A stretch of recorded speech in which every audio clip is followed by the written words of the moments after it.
শতাব্দী প্রাচীন প্রথা কি আজও বাঁচিয়ে রেখেছেন রাজবাড়ির বংশধররা? রাজা কৃষ্ণচন্দ্রের রাজবাড়িতে রাজরাজেশ্বরীর আরাধনার প্রথা অটুট। দেখুন কিভাবে দশমীর দিন রাজবাড়ির রানী মা অমৃতা রায় চোখের জলে উমাকে বিদায় জানালেন। মা জগতের মঙ্গল করুক এই প্রার্থনায় রাজা কৃষ্ণচন্দ্র তার রাজবাড়িতে শুরু করেছিলেন রাজরাজেশ্বরীর আরাধনা।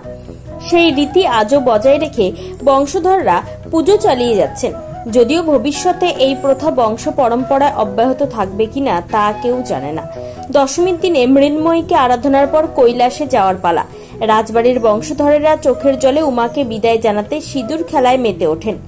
রাজরাজেশ্বরীর আরাধনা গোটা নদিয়ার মানুষের কাছে বিশেষ গুরুত্ব বহন করে। প্রত্যেক বছর এই পুজোকে কেন্দ্র করে থাকে চরম উৎসব ও ভক্তি। একসময় রাজ্যের অন্যান্য রাজারাও ক্রমশ দর্শনে আসতেন। শক্তি আরাধনায় বিশ্বাসী ছিলেন রাজা কৃষ্ণচন্দ্র। অন্যরা অনেকটাই বিদ্রুপ করলেও তিনি এই প্রথা বেছে নেন প্রজাদের মঙ্গল কামনায়। কয়েক শতাব্দী পেরিয়ে আজও এই আরাধনার রীতি অটুট। বর্তমান রাজবাড়ির রানীমা অমৃতা রায় স্বামীর অসুস্থতার কারণে রাজবাড়ির দায়িত্ব নিয়ে চিন্তিত থাকলেও পুজোর 5 দিন ব্রতী হয়ে দেবীর আরাধনা চালিয়ে যান। দশমীর দিনে নাট মন্দিরে দেবীকে বরণ করার পর তিনি উমাকে চোখের জলে বিদায় জানান এবং আগত গৃহবধূদের সঙ্গে মেতে ওঠেন সিঁদুর খেলায়।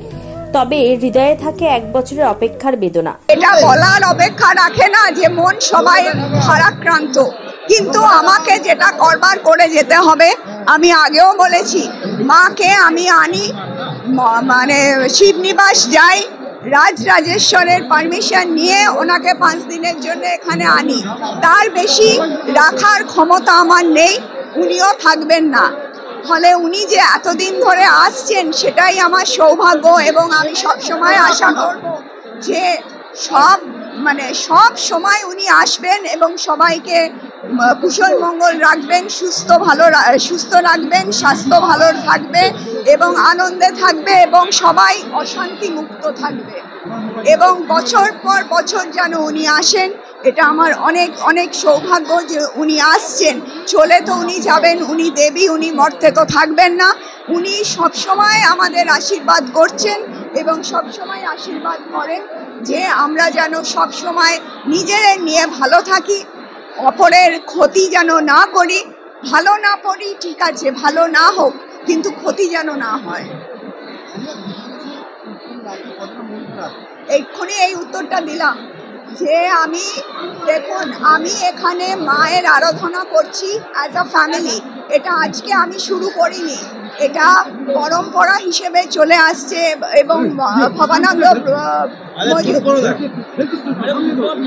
মজুমদারের সময় থেকে এই মায়ের উল্লেখ আছে এবং মহারাজা রুদ্র রায়ের সময়ও ওনার উল্লেখ আছে। তবে মহারাজা কৃষ্ণচন্দ্র এই পুজোকে সার্বজনীন করেছেন এবং আমি সেটাকে আমার ফ্যামিলি সবাই এগিয়ে নিয়ে যাওয়ার চেষ্টা করছি।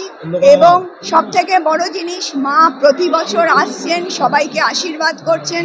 দেবীকে ধরে রাখার ক্ষমতা একজন হিউম্যান বিংয়ের নেই, মানুষের নেই। উনি আসছেন, এটাই আমার কাছে বড় পাওনা, এবং নদিয়াবাসীকে যে আশীর্বাদ করছেন সেটাও আমার কাছে একটা বিরাট পাওনা, এবং আমাদের সেটাই প্রার্থনা। দেশবাসী আমার ফ্যামিলি, কাজেই আমি ওনাদের সবাইকে নিজের হিসেবেই দেখি। কাজেই যে যেরমই হোক তারা আমারই একজন। কাজেই তারা ভালো থাকলে আমরাও ভালো থাকবো, এবং সারা বছর যেন ওনারা ভালো থাকেন, সুস্থ থাকেন, আনন্দে থাকেন।